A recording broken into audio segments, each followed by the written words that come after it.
Bismillahirrahmanirrahim. Assalamualaikum warahmatullahi wabarakatuh. Alhamdulillah, sekarang kita berada di salah satu tempat sejarah yang terdapat di Madinah Al-Munawwarah, yang mana jauhnya daripada Masjid Nabawi lebih kurang 15 km, yang mana di sini dinamakan sebagai Hamratul Asad. Apakah peristiwa yang terjadi di kawasan Hamratul Asad ini? Seperti mana yang kita tahu, pada tahun yang ketiga Hijrah telah berlaku perang Uhud, yang mana pada peperangan tersebut berlaku 3 fasa. Yang pertama, orang Islam telah menang dalam permulaan peperangannya, dan yang kedua, ketika mana berlakunya peristiwa sahabat Nabi SAW turun daripada Jabal Rumat ataupun Bukit Memanah, maka Allah Subhanahu Wa Taala telah beri kekalahan kepada umat Islam pada waktu tersebut, sehingga kan telah memberi kemenangan kepada orang kafir Quraisy. Dan habis daripada peperangan tersebut, orang kafir Quraisy telah bergegas balik ke Mekah, sampai di satu tempat yang dinamakan sebagai Rauha, yang lebih kurang 70 km daripada kawasan Madinah ini. Maka di kalangan mereka telah kata bahawasanya, kenapa kita tidak berbuat apa-apa dengan kaum muslim? Kita tidak dapat apa faedah daripada kaum muslimin ini. Maka apa kata kita datang semula untuk perang semula dengan mereka? Maka pada waktu tersebut Abu Sufyan telah kata, kita akan balik patah semula ke Madinah untuk perang dengan orang Islam. Nabi SAW selepas mengebumikan jenazah sahabatnya di perkuburan syuhada Uhud, maka dia telah pergi ke satu tempat balik dalam perjalanan balik ke Madinah, iaitu yang kita namakan sekarang sebagai Masjid Mustarah. Nabi telah berehat di kawasan situ. Pada waktu tersebut kedengaran orang Yahudi telah mengatakan bahawasanya, wahai Muhammad, manakah malaikat yang turun membantu kamu dalam perang Badar, tidak turun dalam perang Uhud? Sedangkan yang membantu tentera Nabi SAW dalam perang Badar adalah Allah Subhanahu Wa Taala, kerana Allah Taala nyatakan illa busyra litatma'innul qulub.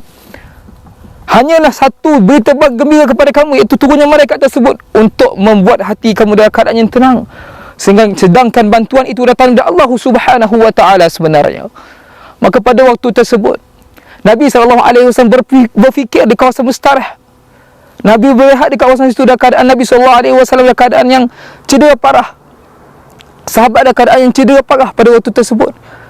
Maka Nabi telah berfikir, kita akan bangkit semula untuk menentang orang kafir. Datang risalah kepada Nabi SAW mengatakan bahawasanya orang kafir datang semula untuk perang dengan orang Islam. Pada waktu tersebut Nabi selepas solat subuh pada hari Ahadnya, Nabi telah kata kepada sahabat, man kana yu'minu billahi wal yawmil akhir, siapa yang beriman dengan Allah dan hari akhirat, falyakhrujanna ma'ana al-yawm, hendaklah dia keluar pada hari ini limulaqatul Quraisy, untuk berjumpa semula dengan orang kafir Quraisy. Bayangkan sahabat Nabi dalam keadaan yang baru habis peperangan, dalam keadaan yang banyak lukanya, terpaksa semula untuk berperang dengan orang kafir kerana taat kepada Allah dan Rasul. Pada waktu tersebut Nabi telah kata, janganlah keluar dari kalangan kamu ini melainkan sahabat aku ataupun tentera aku yang perang dalam peperangan Uhud. Tetapi ada seorang sahabat, nama dia Jabir bin Abdullah. Dia telah kata, ya Rasulullah, aku ingin berperang dengan kamu, sungguh aku sangat sedih kalau aku tidak dapat berjuang bersama dengan kamu dalam peperangan Uhud, kerana ayah aku menyuruh aku untuk menjaga ahli keluarga kami, maka aku tidak keluar. Maka Nabi SAW telah bagi peluang untuk Jabir bin Abdullah untuk keluar bersama dengan Nabi ke Hamratul Asad ini. Maka ada sahabat yang masih dalam keadaan berdarah, masih dalam keadaan luka, terpaksa keluar kerana mendengar seruan jihad daripada Nabi SAW. Pada waktu tersebut mereka telah berjalan ke arah sini. Ada sahabat yang sampai kena papah kerana tidak mampu untuk berjalan, tidak terdaya. Tetapi disebabkan mentaati perintah Allah dan Rasul untuk mengangkat agama Allah Subhanahu Wa Taala, mereka sanggup untuk datang ke sini yang lebih kurang 15 km perjalanan kakinya. Maka pada waktu tersebut orang kafir telah datang di kawasan sini. Maka Abu Sufyan telah hantar utusan beritahu kepada Muhammad dan tentera dia bahawasanya kita ini mempunyai kekuatan yang sangat besar. Kita telah memakai baju daripada kulit harimau nak menunjukkan kekuatan mereka. Maka telah datang utusan tersebut kepada Nabi SAW. Pada waktu tersebut Nabi telah kata, apa yang kamu ingin sampaikan ini, sampaikan kepada tentera aku. Maka dia telah sampaikan kepada tentera Nabi SAW. Maka pada waktu tersebut Nabi telah kata, jawab kepada dia, hasbunallah wa ni'mal wakil, hasbunallah wa ni'mal wakil, hasbunallah wa ni'mal wakil. Sehingga kan dengan laungan yang sangat besar, sangat kuat, sahabat telah berteriak, hasbunallah wa ni'mal wakil. Dan pada malam harinya mereka telah menghidupkan unggun api untuk menunjukkan kekuatan umat Islam ini.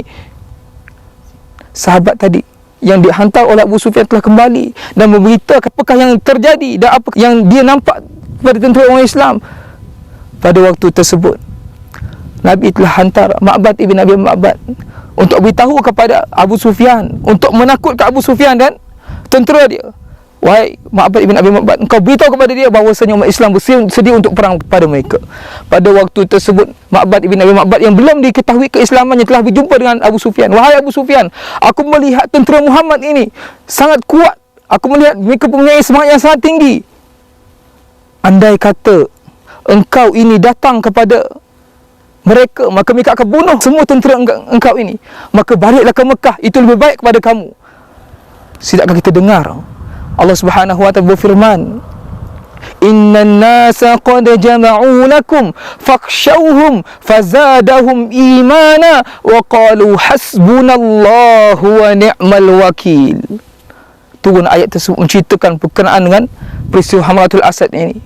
Maka bila mana Abu Sufyan dengar daripada Ma'bad ibn Abi Ma'bad, maka mereka telah kata, kalau begitu tahun ini, sekarang ini kita balik dulu ke Mekah, kita akan berjumpa dengan orang Islam semula, berperang dengan orang Islam semula pada tahun yang keempat Hijrah nanti. Maka mereka pun kembali ke Mekah. Kalau kita melihat dalam peperangan ini, orang Islam melalui 3 fasa. Yang pertama, kemenangan dalam peringkat kali pertama perang Uhud, dan yang keduanya adalah kekalahan kerana tentera Manah telah turun daripada Bukit Pemanah, dan ketiga di dalam peperangan Hamratul Asad yang terjadi pada hari Ahad ini, Allah Subhanahu wa ta'ala telah beri kemenangan kepada orang Islam di Hamratul Asad ini. Orang kafir telah balik ke Mekah dengan menerima kekalahan pada tahun tersebut.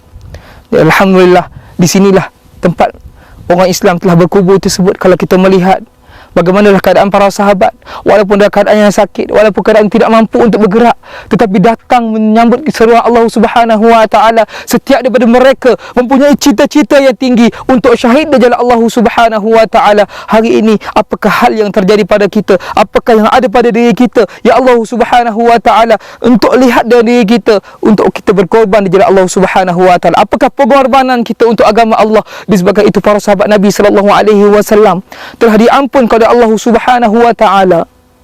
Kita bayangkan bagaimana Nabi SAW pada waktu tersebut yang umurnya sudah mencecah 57 tahun, dan keadaan yang sangat penat, tetapi disebabkan untuk menaikkan agama Allah, untuk meninggikan agama Allah Subhanahu wa ta'ala, Nabi sanggup untuk datang semula berperang di Hamratul Asad pada tahun yang ketiga Hijrah, pada peristiwa selepas perang Uhud pada hari Ahad. Alhamdulillah, semoga dengan melihat tempat ini kita dapat menyayangi agama kita, kerana Nabi SAW dan para sahabat cuba sedaya upaya mereka untuk meninggikan, untuk menjadikan agama Islam satu agama yang tinggi nilainya di mata manusia semuanya. Ya, alhamdulillah, semoga Allah Subhanahu wa ta'ala rezekikan kita untuk mencintai sahabat dan Nabi SAW. Wallahu a'lam bissawab. Assalamualaikum warahmatullahi wabarakatuh.